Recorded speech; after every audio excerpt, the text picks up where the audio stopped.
NextGen Talks is an initiative of PwC Nigeria's NextGen Club, featuring family business owners, NextGens, successful entrepreneurs, and professionals.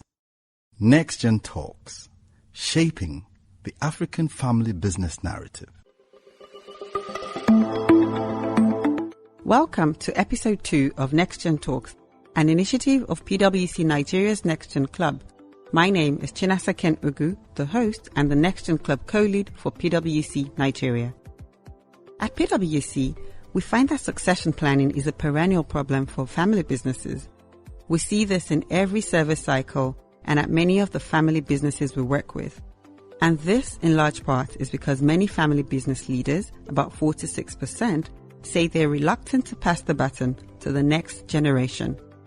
With this in mind, the topic for this episode is Changing of the Guards, Partial or Full Control, the event where the founder is reluctant to hand over the reins of leadership completely to his next generation. Joining me shortly on this episode is a PwC NextGen Club member who's also an entrepreneur, speaker, and a consultant. But first, listen to our NextGen Talks nugget for this episode.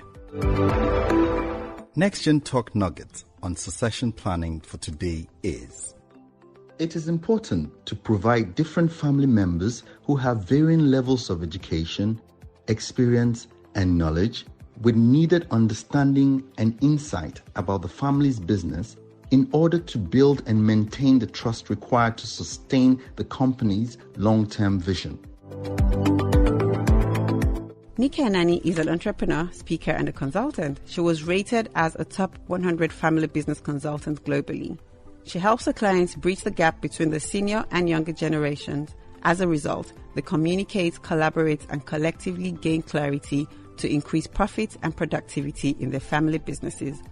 With over a decade of family business expertise in Nigeria, Nika helps owners lead their family organizations to long-term impact and legacy. Her inside experience as a second-generation family business owner birthed a passion to help other families in building legacy enterprises that would outlive them. Nika is an accountant, ex-Deloitte UK, and a top-rated family business expert with a family business and wealth advisor qualification from Family Firm Institute. She is the co-founder of African Family Firms, a Pan-African association of family businesses, and the host of the Connected Generation podcast, a top 10 family business podcast globally. Nika's clients choose to engage her not only because of her extensive professional training, but also because of her practical experience as both a business founder and a next gen. This allows her to uniquely empathize with both generations and act as a connector. Nika is a champion for diversity and celebrates the uniqueness in every individual, family, and business. Welcome, Nika, and thank you for coming on NextGen Talks. Thank you, Janessa. It's an honor to be here. Fantastic. So before we go into the session, I would like to ask you what your thoughts are on the NextGen Talks nugget for today. And would you like me to just remind you what it is, or should we just go on? Please, a reminder would be helpful. Okay, so our NextGen Talks nugget says it's important to provide different family members who have varying levels of education, experience, and knowledge with needed understanding and insights about the family's business in order to build and maintain the trust required to sustain the company's long-term vision. What are your thoughts on this, Nika? I completely agree. I think that quite often what we see in family firms, particularly in a first-generation business, is it seems that the founder is the hero, and the founders building the business, running the business, and typically other family members may be passive. Right. In reality, whether family members are aware or not, they are all subconsciously contributing their resources, different types of capital, financial, social, intellectual, human capital that the founder draws upon and builds and marshals towards the business. Now, when we're moving into a second generation business where, like you said, different family members have different experiences and exposures. Some might not have been on the battlefield. Some might have been, on the sidelines. it's important that they do build up that, and we level out the level of understanding and knowledge, so they build up their confidence and their competence to see that actually they do have value to bring to the table. Fantastic. And that value might not necessarily be as a manager of the business. It might be as an owner. It's important that families are able to collaborate, to communicate, and collectively gain clarity on what is the vision, where are we going, what is the mission, how will we get there, and what is the conviction, what is our deeper purpose and our values. And every family member has to be involved in that process. It has to reflect all the family members. It's not about individual rulership, but about collective leadership. Wow.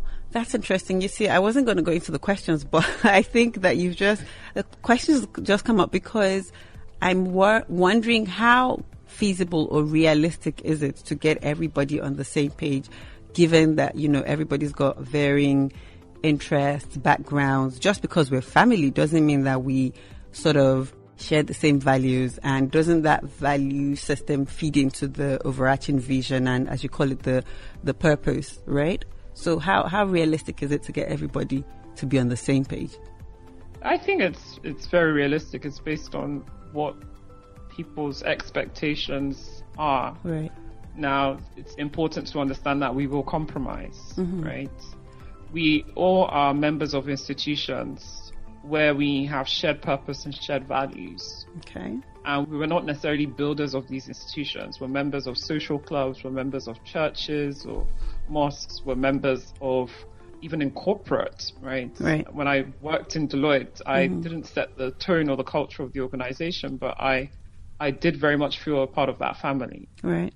So it's not going to be, like I said, it's not about individual rulership. It's not about the imposition of values or imposition of vision and mission on a set of people. It's collective leadership. Fantastic. And in that collective leadership, we need to explore together what is our shared purpose. Right. So not the purpose of one person, the purpose of the entire all of us family. as a family, the purpose of the family business, the purpose of, in some instances, we might have a family foundation or a family office. What are our shared values? So, we might all have different values, but what keeps us united and, what's the common denominator between all of us? In the process of defining these shared purpose, shared values, we need to come to the conclusion to understand what is a compelling reason for us to stay in business together as a family. Yeah. And that might not be everyone working in the business, right? Like I said, some will be owners, some will be shareholders, passive, active, some will be working in the business. But it's important we won't be able to get to this conclusion if we don't know what are our relative strengths as individual and what we're able to bring to the table that we can marshal towards the longevity of the business. Right. Fantastic. Thank you very much, Nika, for that answer and for sharing your thoughts. So I'll move to the next section, which is for you to share with us your NextGen story and a bit about what you do. And given your thoughts that you shared on this nugget, clearly you know a lot about, family businesses, and from your profile, that's essentially what you do. So it would be interesting for you to share that with us. Yes, so family business is my life story. My father set up our first family business the year I was born. Oh. So he was a medical doctor when I was born. My mum was a young teacher, but they couldn't afford to give myself the standard of living they wanted. So my father had his entrepreneurial venture on the side, and a couple of years later would resign from practicing medicine and went into full-time entrepreneurship. And so I guess entrepreneurship I've always seen it, it's always been in my life. At age 9, myself and my brothers and my mum, we moved to the UK. Okay. And so I was educated in the UK, Right. and I worked, after university, I worked in Deloitte, like I mentioned, where I trained up as a chartered accountant Right. in Corporate Tax International. Mm-hmm. But something in me was gnawing for more, and I didn't really know what that was. It was felt like a very hollow experience. Yep. Divorced from my deeper purpose. Uh-huh. And so I remember having a phone conversation with my father, and he suggested, why don't you come to Nigeria and see the real business world? Maybe you're just bored. And what was your reaction to that? I took him up on the offer. I was like, yeah, that's fine. I'll come for 3 months. Right. So the plan was 3 months. Mm-hmm. And I had planned to go traveling after that and then go to business school just to give myself margin to discover myself. Yeah. And I got to Nigeria, and I saw Nigeria through a completely different lens. Mm-hmm. I experienced entrepreneurial Nigeria, and I fell in love with it. And so I was in Niger for 10 years. Wow, from 3 months to 10 years. 3 months to 10 years. Yeah. I started working with him in the family business. By this point, it had evolved into a construction business and a real estate development company. Okay. And obviously I was 24. Right. So I was quite young. Mm-hmm. But I was given so much responsibility, and I found that quite challenging because I didn't know anyone else that was working with their family and had to shoulder this heavy responsibilities, and had to learn how to manage and lead teams of people that were significantly older. So is it fair to say you were thrown in the deep, like just coming in to Nigeria? Just coming in, right? No training. Wow. In a culture where there's a lot of emphasis on respect, elder dominance and respect, right? Mm-hmm. In Deloitte, it was very much a very linear corporate culture. I know, and exactly. I came at the bottom of the rung, and I was, going through the motions and going through all the steps, prescribed steps. Right. But back in the family business, it felt like the Wild Wild West. There was no structure. I had to carve out my own path and find myself and find my feet, find my own leadership voice. Right. And then I also noticed that decision making was quite interesting in the family business. Mm-hmm. Decisions that would typically take us in Deloitte maybe 3-4 months to make would take my dad 30 minutes. Wow. And also the inverse was true. Mm-hmm. So decisions that should take us 30 minutes would be taking, he would sit on them. Right. And so I found it really difficult to suggest my ideas, to try to effect change, and what have you. And it took me a long time to realize and learn that I wasn't being impactful and persuasive enough in my communication style. Right. I came across as a critic rather than a catalyst for change. Okay. So to cut a long story short, going along my personal leadership journey of who am I as a leader, right? Because my entry into the business disrupted a lot of things. A lot of people, some were happy, some were not. Okay. Right. How did you get this impression? Was this from reactions from working with them, or you just didn't feel like they were collaborative? Well, a couple resigned. Oh wow! How did you figure that was because you were in the company? So, for some context, when I came into the business, there was no structure, there was no HR, there was no finance, there was no audit, there was no SOPs. Right. And with my Deloitte training, I came in and with all of that introduced all structure. those. Right. Yeah, and there were some people, unfortunately, that were profiting off the lack of structure. Right. And so the change in culture was just, they didn't like it and they left. Right. Okay. Others, as human beings, became accustomed to a certain way of doing things. Before, chairman said we can do ABC. Well, chairman is not the person making the decision now. So now we have to be subjected to a different process. Right.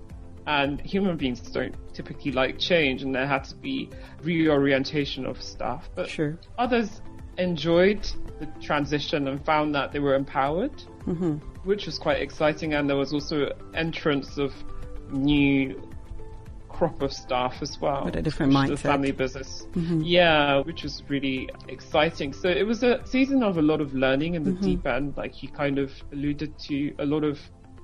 There was no HR with my training calendar for the year and all the competencies I had to develop, and I had to become my own HR manager. Okay. And drive my own learning, join associations and communities where I could learn from, go on training programs, get mentors. Wow. And so it was really, but I absolutely loved the experience. Yeah. As stretching as it was, obviously. Yeah, it was a lot of work. Right. Yeah, it was a lot of change. Okay, so the topic we're discussing on this episode is changing of the guards, partial or full control. And from your story, I just wanted to, if you could share, in your experience, do you feel like if your dad were to hand over the business to you, he would want to hand over completely with zero involvement, or do you think there would still be some level of involvement? So my father is 59. Right. So context, my father's very young. If he told me he was retiring tomorrow and was giving me full control, I would laugh and be like, yeah, I'll see you tomorrow in the office. Why is that? Is that because of his age, or is just a personality thing, or is this just both? Okay. His age. Right. I mean, he's very restless. What will he be doing on a day-to-day basis? Like, unless I find him a job or something, Right. I'd literally have to create a career for him and Okay. keep him fully engaged in that. Yeah. So complete changing of the guard at this stage in our family's journey is unrealistic. Maybe in 10, 15 years it might look quite differently, but a partial changing of the guard, increased kind of devolution of responsibility and influence to the rising generation. I think we've already seen that. Okay. We've already seen greater voice, not just of myself. Right. I gave the analogy of those on the battlefield and those on the sidelines. Right. So it was just my father and I working in the business, but behind the scenes, my brothers and I, we had started forming a siblings partnership and evaluating and exploring between ourselves what is our vision for the family enterprise. Where's this whole thing going? Okay. How are we going to get there, and how are we going to influence change starting now, not just waiting till we're formally handed over keys, right? Right. And so we formed a family council and we meet regularly.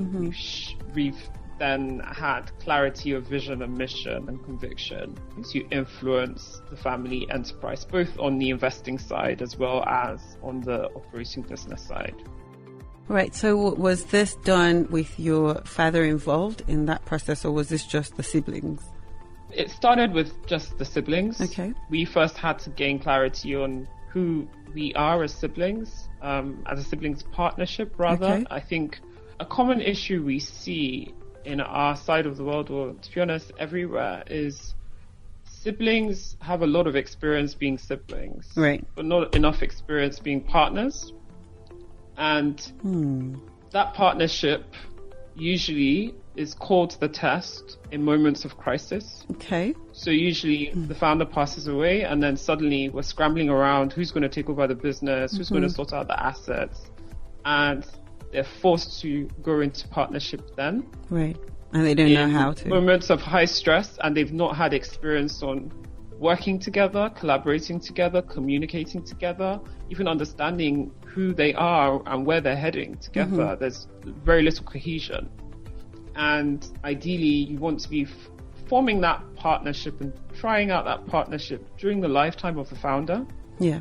such that when the inevitable happens, we can hit the ground running, so to speak.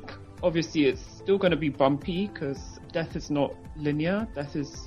Grief is hard in itself, and there will be surprises. Right. But for sure, the journey will be a lot smoother, having practiced collective leadership, having had clarity together, what do we all want? With all family members. All family members, and having that founder in the room to kind of moderate in instances where there might be conflict. We all want to go in 3 different directions. Yes. But we can then go back to dad and be like, okay, what do you see? What's your view of all this? Instead of postulating, well, daddy would have wanted it, or mommy would have wanted that, or Yes. he would have wanted me to be in charge of A, B, C, D, postulating and hypothesizing that which we have zero clarity over. Yeah. Okay, so I think that what you've just described sounds like what everyone should be doing and all businesses. Do you think that a lot of family businesses in Africa are beginning to sort of have this sort of preparation, or is this still very new? And what are you trying to do about that with your work? It's still very new. Unfortunately, in Africa, we're conditioned to think very short term. Okay. And it requires a reorientation of mindset Right. from lifetime thinking, or even, I would even say, I'm not sure we're even lifetime thinkers in Africa. I think we're just survival. Thinkers. Yeah. Yeah. So to reorient from survival to legacy means if we're trying to build a legacy, we have to be very long-termist and build and dig deep foundations Right. now to see the returns and the rewards for generations to come. So there's still a lot of reorientation of the mindsets of our community to embrace this type of thinking. Yeah. And not just focus on, okay, we need profits in the business, we need cash, we need revenue. That's true, we do. But if we want a legacy business or a legacy wealth to protect the family from, poverty, future generations, and also to ensure that the business continues to be a helm in communities, continues to be a bedrock in the economy, then we have to do some digging deep now. And it's counterintuitive that digging deep is not just investing in the business and coming up with great strategies and have you. That investment is also on ourselves as family members. Right. Taking time to have considered conversations. Where is this going? Who are we? How are we going to get there? What are our individual roles in this wider picture? And what have you? Having these conversations and ironing these things out, very, very important. Very important. Well, okay. Thank you for that, Nika. So my next question is about the father-son rivalry. Do you think this is a big issue in Africa? The situation where the father feels like the son will never be man enough to run the business, and then tries to hide that feeling from his son. But, at the back of his mind, he just feels like this man or this person is never going to be me and won't take it as seriously as I would. Is this an issue that from your interactions with different family businesses, is this a big issue? Yeah, I would say so, but I wouldn't make it gendered. I think it's just a father-child relationship. Fair enough. I think it's difficult for parents family business owners to divorce and separate their identities as parents from their identities as employers. And typically they see their children as their little babies that need protecting and need guiding, as opposed to seeing them for who they are as adults, with having lived a different life to them, with different exposures and different ideas. Yeah. And so the issue really is one of moving from, as I often say, a monarchy to a democracy. Right.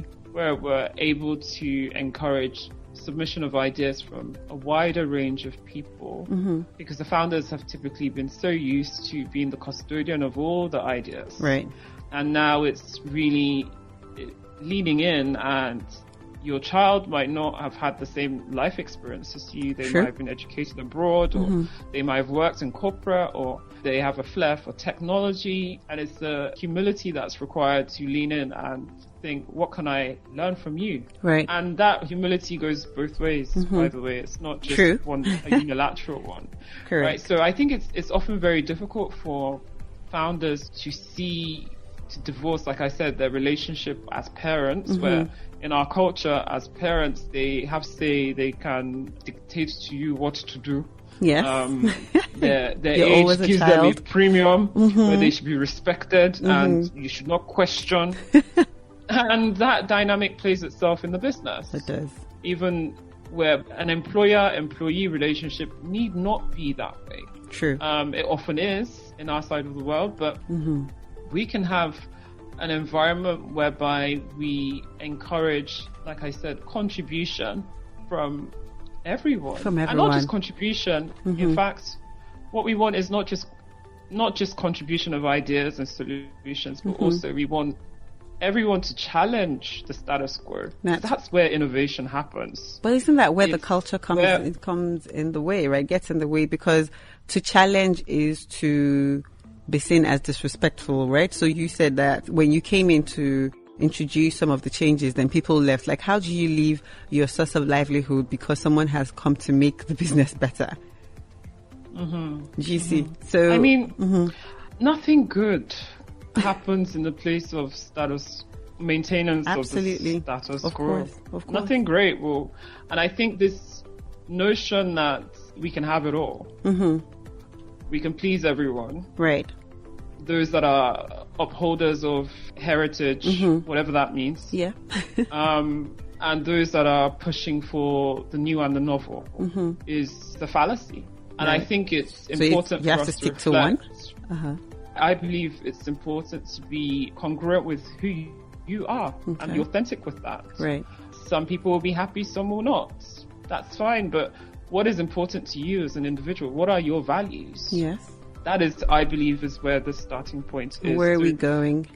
Yeah, and I think if we take a step back and you look at a lot of the founders, they've been cultural pioneers in many ways. They've been rebels to some degree, True. right? Because to be able to build something that doesn't exist, against all odds, where people tell you it's not possible, to be a visionary and see things in your mind's eye that others can't see in their physical eye, and be able to bring that to life is not beans. True. It will take some fighting and disagreements. For sure.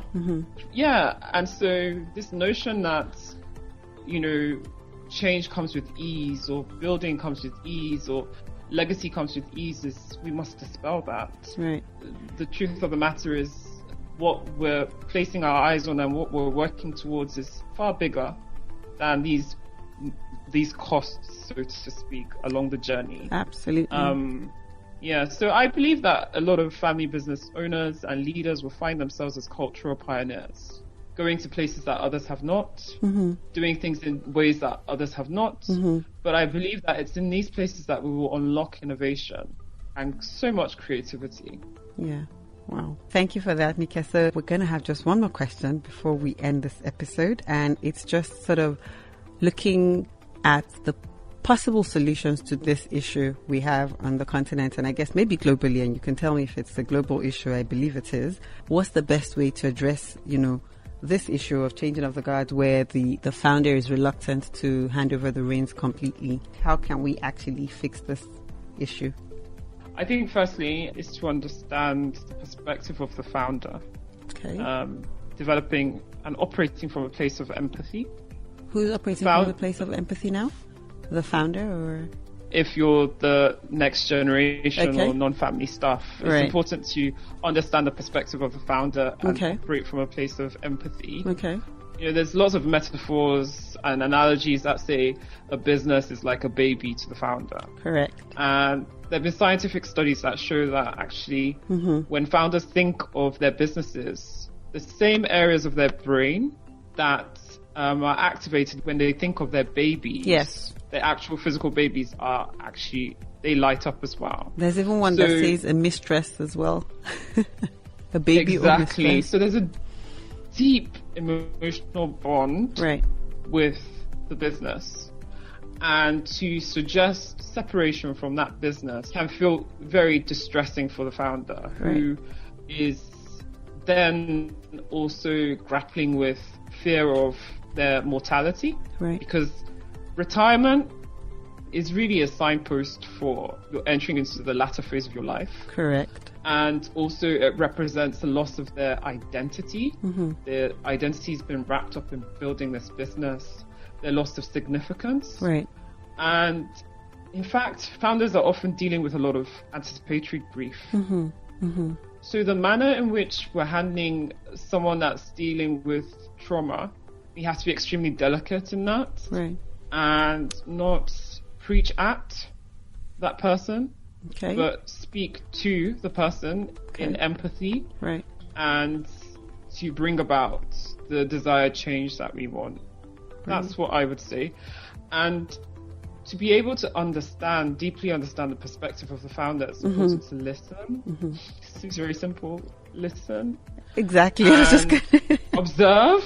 Right. And learn. Observe, listen, and learn to understand the perspective of the founder, what they are feeling, what they're thinking, what they're seeing, what they're hearing. Right. The reality is that their perspective is likely to be different from yours. Their priority is likely to be different from yours. And so before just trying to marshal change and grabbing onto responsibility, it's important to know what it is that is important to them. Okay. And then when you are in a position where you're learned on the way they see things, right, the lens through which they see life, which is their reality, then you're able to communicate your ideas in a manner that will sound and sing well with them. Right. So for instance, I've observed that a lot of founders are typically more focused on the short to medium term. Okay.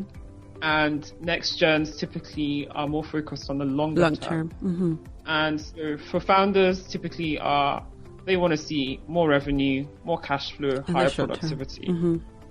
And so if a NextGen is submitting an idea on how we can make this business generating money, multi-generational for your great-great-great-grandchildren, how is that going to bring money to the table now? Exactly. So your ideas just need to be communicated and articulated to highlight the benefits that sing and, keep the founder up at night. Yeah. To be able to be more persuasive. Right, right. So in a nutshell, that's essentially, finding that fine balance between what the founder wants when you understand, their short-term view, and being able to just also then show them, what I can give in the short term versus the bigger picture in the long term, and just getting that across to them in the best possible way, right? Yes. Okay. Well, thank you very much, Nike. And to end this episode, we'll just like you to share 2 top recommendations that you think are important to foster succession planning or business continuity in Africa. Number 1, I would say start with conversations as a family. Okay. It's important to have clarity of vision, clarity of mission, clarity of conviction as a family. That's what I would firstly say. And the second I would say is to seek to collaborate. So collaboration is not domination of one person's view, but it's really about the wider stakeholders, about the collective. Okay. And if you can build the clarity, the collaboration and the communication, you're setting yourself up for a good stead to build a legacy family enterprise. Thank you, Nike, for an amazing conversation and for coming on NextGen Talks. Thank you so much for having me. Thank you. We have come to the end of this episode of NextGen Talks, but before I go, here's a quick note to all family business owners. Remember, conflicts and differences of opinion are inevitable. We're only human, but the emotions involved in family discussions can be difficult to resolve internally. Thank you for listening. NextGen Talks is an initiative of PwC Nigeria's NextGen Club, featuring family business owners, NextGens, successful entrepreneurs, and professionals. NextGen Talks, shaping the African family business narrative.